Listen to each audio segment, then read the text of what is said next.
Hello, beautiful people, and welcome back to another episode of Big Questions, Small Steps. My name is Amanda, and I'm so glad that you could join me today. Today, we're going to talk about the next big event in our series. So we were talking about basically the history of Christianity and how the different denominations split off based on differences. Last time we talked about the Great Schism, and we talked about how the Roman Catholic Church and the Eastern Church and the Oriental Church all separated from each other based on different reasons. Today we're going to the next step.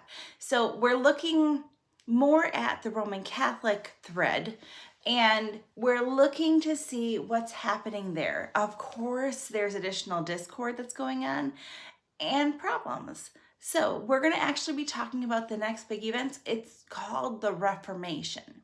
Now, when you talk about the Reformation, typically people only think of the Protestant Reformation with Martin Luther, but did you know that there's another one that happened before it? Hit that intro and we'll learn together.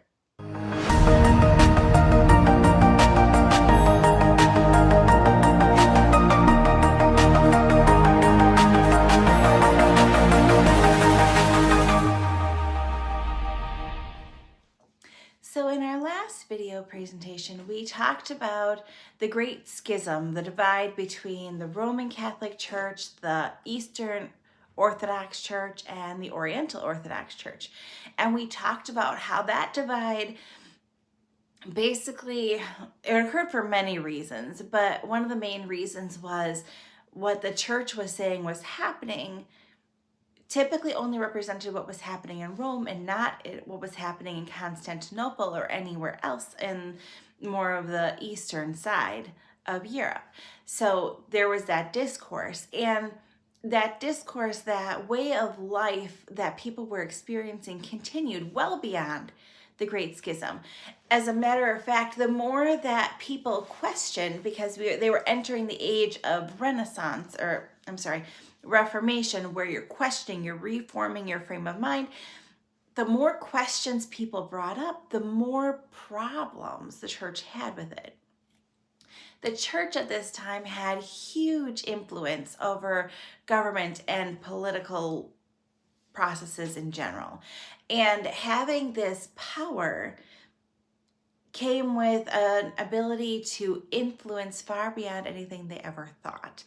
And as the everyday person saw that the political parties were being influenced by the church, who wasn't representing what they were experiencing, there was more and more angst among the people.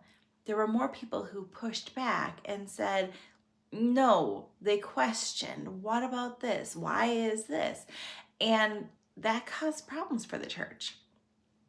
And the church didn't like problems being brought up.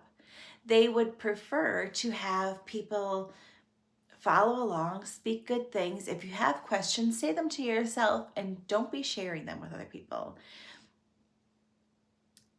That doesn't work today, and it certainly didn't work back then. This idea of questioning, of pushing for more answers, started the Bohemian Reformation.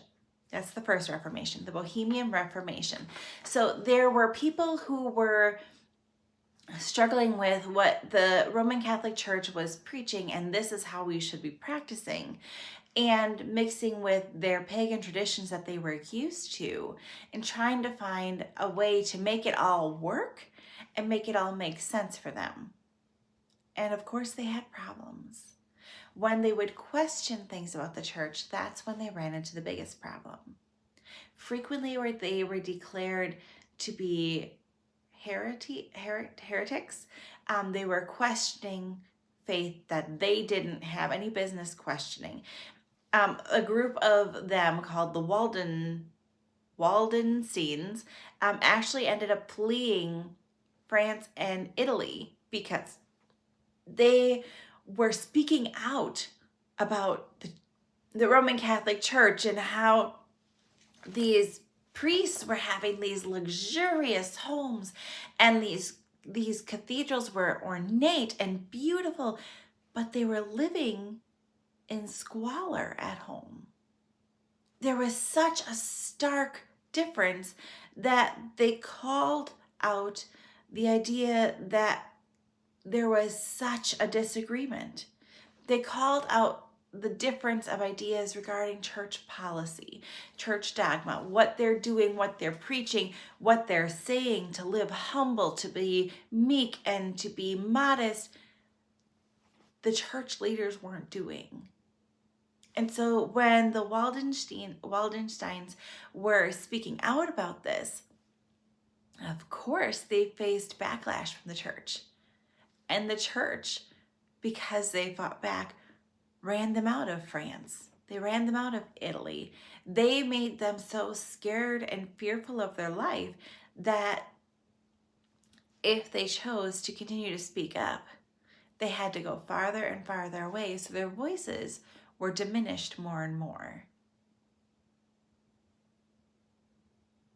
Now, I'm a free-thinking person. I grew up in Christianity, and I began my journey to Judaism about 3 years ago.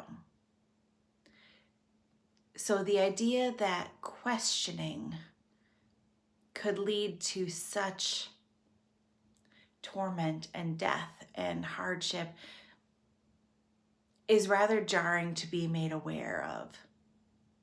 I was under the impression that if they had disagreements, they could still exist and coexist and be just fine, and that was just me and my grandiose world. So when I started learning about the Reformations in particular, this took me aback. Now, that was a tangent, sorry. Now, back to the Bohemian Reformation. What were their biggest problems? What were they speaking out most about regarding the church? There are three things. There's the discrepancy between the church and the people as far as living conditions. Remember, I just talked about how the church was ornate and lavish and full of luxuries, and the people were living in squalor. Having that difference or that discrepancy is just showing a mirror and saying, this isn't right. Can you see that this isn't right? And causing the church to look bad to other people. Okay. Number two, the other problem they had was that the Bible at that time was only available in Latin, and most people couldn't read Latin. So the Bible was more restricted to those who had the knowledge, had the privilege to learn Latin, which happened to be the priests or the very wealthy.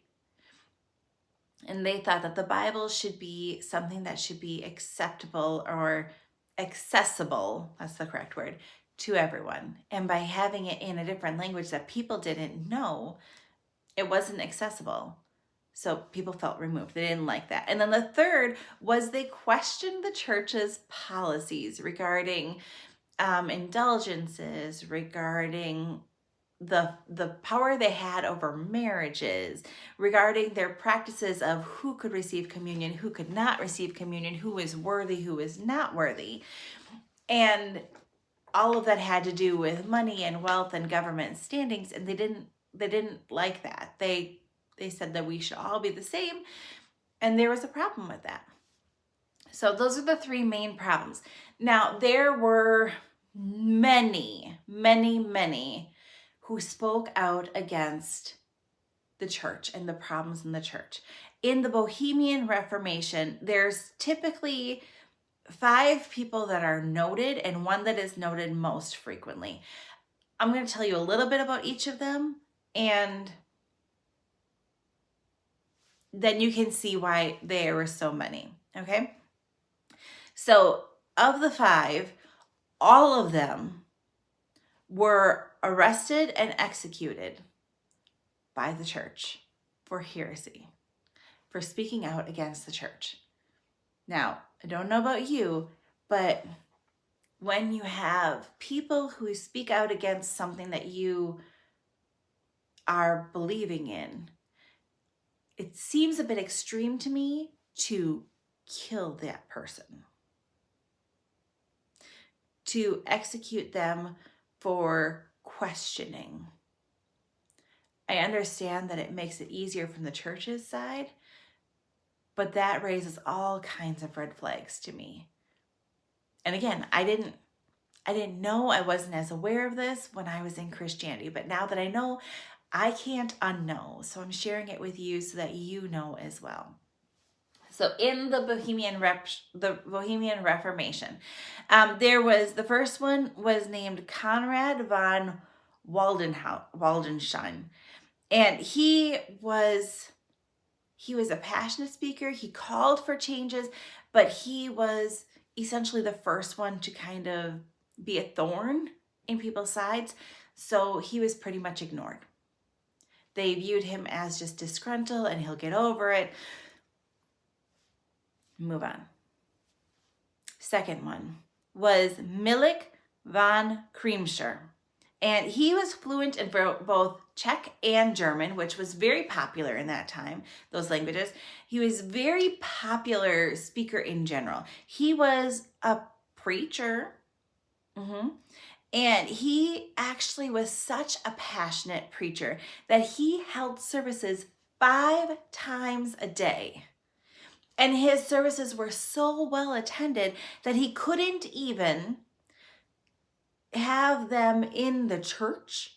There were so many people. He ended up preaching to like a square, a town square, because there were so many people who wanted to hear what his thoughts were. Very similar to when the Pope preaches today. He has to preside over that square because there's so many people.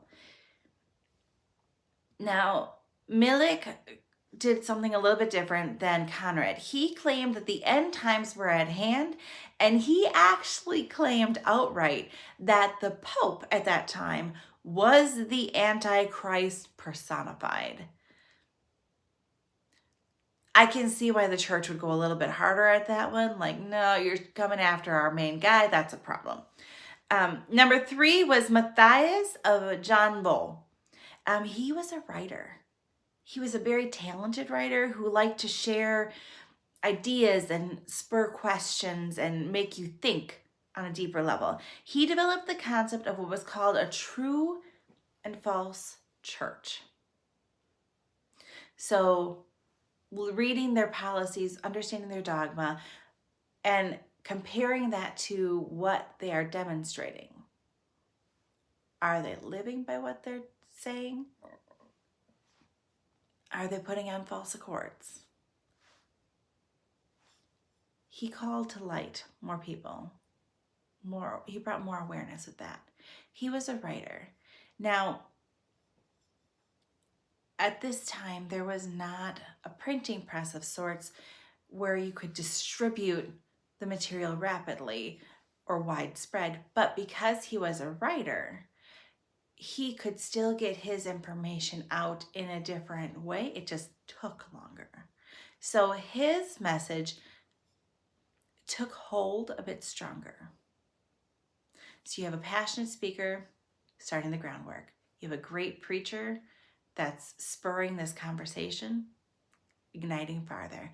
Now you have a writer who's putting it out there so every lay person can see this is what they're saying, this is what they're doing. Are they the same? Are they different?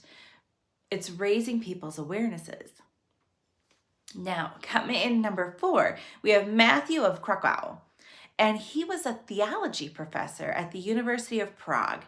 And he was slightly different than the others because he was a person of high standings. He worked at the university. He also had a relationship, had a connection with the Pope. The Pope would rely on him for insights regarding different concepts as a theology professor.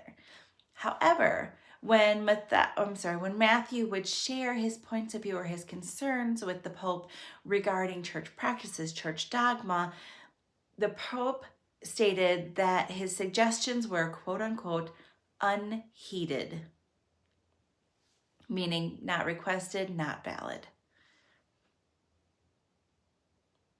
Okay. So I'm good enough to seek your opinion on in this regard, but when I bring you a question, I'm overstepping. Okay. And then the fifth one that we're going to talk about today is John Huss. He is by far the most famous. We're actually going to go into a movement that started more directly based off of his beliefs in the next presentation. But he was, again, just like all the others, he was arrested and he was executed for heresy against the church. Now, why? Why was he executed? Glad you asked. Let's get into it. John Huss was a priest for the Roman Catholic Church. He was a priest. He had friends that were priests, and the priests that were his friends would share different books with each other. Okay? And one of the books that he was given was written by a man named John Wycliffe. Now, John Wycliffe had a way of posing questions and making one think that was at a much deeper level than previous. It spurred all kinds of new thoughts and ideas, and as soon as he read John Wycliffe's book, it was so life-changing that he immediately got rid of the church's worldly possessions. He started getting rid of ornate statues. He started getting rid of all these extra things. He felt such a strong calling to live a simple life, to practice what he preached, that he made these sudden changes. And of course, his parishioners noticed this. And he spoke about this. And as he preached, he focused on how stuff or things actually shortened one's lifetime. Now, it was a common practice at this time in the Roman Catholic Church to pay for what was called indulgences. Basically, after someone passes, the Roman Catholics believe that you enter a state of purgatory where God is essentially weighing, are you a good person? Are you a bad person? Are you going to heaven? Are you going to hell? And it's the job of the loved one still surviving to say prayers, light candles, give donations to help tip the scales in your deceased loved one's favor so that they can make their way into heaven. Now, it was John Huss who, after reading John Wycliffe's book, said, that doesn't make sense. And he actually spoke out against it farther. He said, and he came to the realization that the indulgences were really only the church driving their own benefits. Giving somebody money because somebody else passed isn't going to help the person who passed.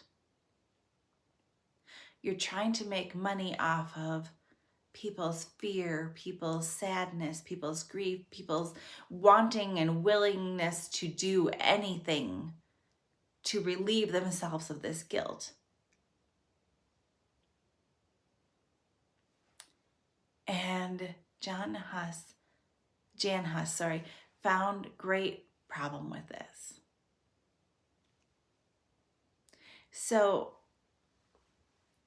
the group of parishioners that really hooked on to Jan Huss's beliefs and theories and the way he explained things actually became known as the Hussites. And they really respected and followed Jan Huss's positions. Okay? So they developed what was called the 4 Articles of Prague. Okay? It was freedom to preach the word of God from Scripture, or freedom of religious practice. Because at this time, if you practiced anything that went against what the Roman Catholic Church was presenting, you were arrested for heresy. You were at risk of being executed. They wanted to be able to speak and raise questions and have this dialogue, and the government wasn't allowing that. Number 2 was they wanted the freedom of chalice in communion. they wanted the Eucharist to be available for everyone, not just the rich, the ones high in favor, and the priests. They wanted that to be available for everyone. Number 3, they wanted to prohibit clergy from owning large estates and services and having secular authority. They wanted to ensure that the pastors who were preaching, like, you need to be humble, you need to give more of yourself, they weren't having personal gains. They weren't having personal power and influence that could change life beyond their spiritual soul. They wanted to have that division. They wanted to separate church and state, if you will. And then number 4, they felt that the punishment for a mortal sin should be the same regardless of social standing. So at this time, if a peasant did a mortal sin, they were executed. But if a nobleman did that same sin, they were not executed. Maybe they had to pay a penance. Maybe they had to say some prayers. Maybe they had to do some favors, but they weren't executed because of who they were. And the Hussites said, no, there should be more consistency across the board. So those were the things that they talked about. Now the Hussites, again, they rather transitioned through the years with more knowledge into a new movement that we're going to talk about next time. But we're going to continue on. So the Hussites are bringing up these questions in these 4 articles of Prague. The next things that happen is the Council of Basel in 1436. This is a group of bishops and preachers very similar to previous councils called by the Roman Catholic Church, called by the Pope of that time, which was Martin V. He called these individuals together specifically to deal with problems, just like every council before. At this one, it was noted that the council was not well attended. It actually stretched quite a long time because people weren't coming. They weren't coming because there was such discord between the church, between their points of view. They weren't coming because there was wars going on. There was fighting going on over territory, and they couldn't physically get there. So it wasn't very well attended. Tensions were growing rapidly. But the council did end up with 2 major outcomes, okay? So there was 2 things that were brought before the council. The first one was the idea that the council shouldn't have all the power. Now, the council essentially refused this, and they refused to dissolve, and they said that the council draws its powers immediately from God. But at the same time, others were pushing for the Pope to have the ultimate power. So at the Council of Basel, you still had the council has tons of power, the Pope has tons of power, but they get both of their power from God. You have 2 directors trying to drive the train, for example. And that doesn't work so very well. Hence why there's continued problems.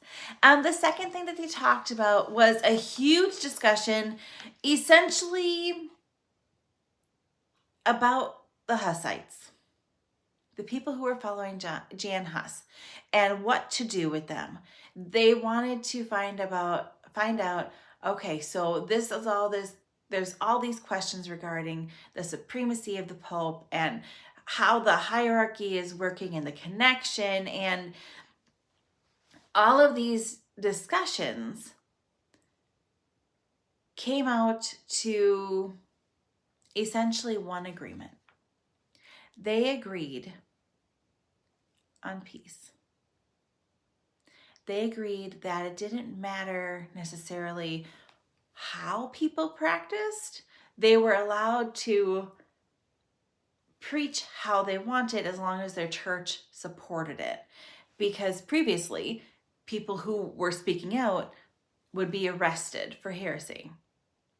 The council decided at that council that they were not going to do that anymore. They weren't going to go into other masses, other churches, and arrest pastors who were speaking of something that was different than they were. So essentially, they granted Bohemia freedom of religion as a result of that council. And that essentially ended the Bohemian Reformation. Now, did that end all the questions that people had? No, not at all. Not at all. That just spurred people to ask more questions. Giving them that freedom to, okay, fine, we won't come into your churches anymore. We won't try to extinguish people who are speaking out against us. You do your thing, we're going to do our thing, let it be. Just led to people questioning more. Because once you see and once you know, you can't unsee or unknow. This all leads to the Protestant Reformation, widely viewed as one of the most important events in the Western history.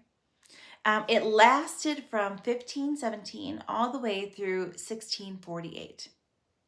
Now, there were many people who were speaking out about problems in the church still, but the game changer this time around is there was the invention of the printing press, which means information could be spread in a much wider location, much more rapidly, and people could disseminate the information for themselves. They had the power, if they could read, to make that decision for themselves, to question for themselves. And that power is huge. Now, most people think that the Reformation started with Martin Luther, and they would be accurate as far as he is like the main person that people think of. But before we start talking about Martin Luther, I want to jump back and just kind of highlight the four main problems that the Protestant Reformation was trying to address.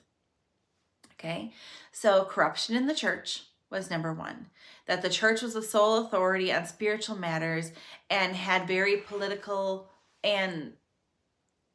power, social power, and they didn't like that. Again, the same problem that they had in the Bohemian Reformation, but because that freedom only existed in Bohemia, word of mouth travels and people want answers. And they aren't satisfied with just, well, because I said so. Number two, they still had a problem with the Bible being written in Latin only. People couldn't read it. Same problem as Bohemian Reformation. It's the same thing. Number three, they had a problem with mixing the pagan traditions, the Christian traditions, and making up their own customs. They thought there should be more either uniformity or more freedom to do what they wish. If they had a tradition of celebrating the winter solstice with these different festivals, they wanted to be able to continue to do that because that was a cultural thing. And they wanted to be allowed to do that and not be made to feel like they had to completely extinguish who they once were or what their traditions were. Very similar to the previous one. And then lastly, it was a huge problem for many how the church addressed or didn't address the Black Death that was going on. There was suffering, there was death, and the church basically said they should pray it away, or that the people who had obtained these afflictions brought it on themselves. And that did not bring solace or peace or comfort to anyone who had a family member that was experiencing the Black Death. That was so prevalent in that time, and it felt like they were being disregarded. Their concerns weren't valid. So those were the four main problems. Now, at this time, if you had a problem, the printing press wasn't very popular. So what you would do is you would write down your problems, your grievances, your whatever, and you would post it on the church's door. Because people went to church on a regular basis. This is where you could see the different questions they had. You could have discussions and dialogue regarding that. Now, the problem came to be, or what spurred this all, is there was a monk who was also a doctor of theology. He was a professor at the University of Wittenberg. His name was Martin Luther. This man, being a wise man, very educated, he had a bunch of grievances. He had concerns, and he was really focused primarily on the idea of indulgences. The idea that you can pay after someone passes to help them get to heaven. And he really had a problem with this. He struggled with this greatly. He even posted this in his statement that he put on the church's door. He posted it in subsequent works regarding his problem with it. This posting was known as the power and efficacy of indulgences. That was the name of their conversation that he put on the door. That was the main thing he was talking about, the indulgences. Later, it became known as the 95 Thesis, because there were 95 problems that he had with it. Now, the idea that this well-educated man in a high standings within the church would post this on the church's door? Shameful. Somebody from within the church is speaking out against the church, and they couldn't discredit him as easily as they could previous heretics. So I'm going to just quote, just so you know exactly what they're talking about as far as the problem that he had with indulgences. On his paper, he wrote, if God had ordained purgatory, the Pope has no authority to shorten one's stay there. And if the Pope did have such authority, he should alleviate the soul's suffering there by freeing them all without remuneration. So Martin's position was that purgatory shouldn't exist, and if it does exist, you shouldn't be able to pay your way out of it. And certainly if God created this, the Pope shouldn't have the ability to override what God did. Makes sense. Makes sense. It's a valid question. And Martin was citing a specific verse from the Bible. It's Romans chapter 1, verse 17. The just shall live by faith. It doesn't say anything in there about live by faith and then pay for your way to heaven. So he said that your actions are enough. You shouldn't have to pay to get into heaven. You shouldn't have to pay to gain access to God.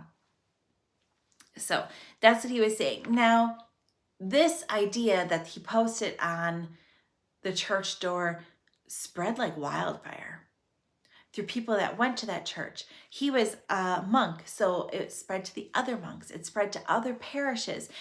And with the invention of the printing press, his ideas, his concerns, his questions spread even farther.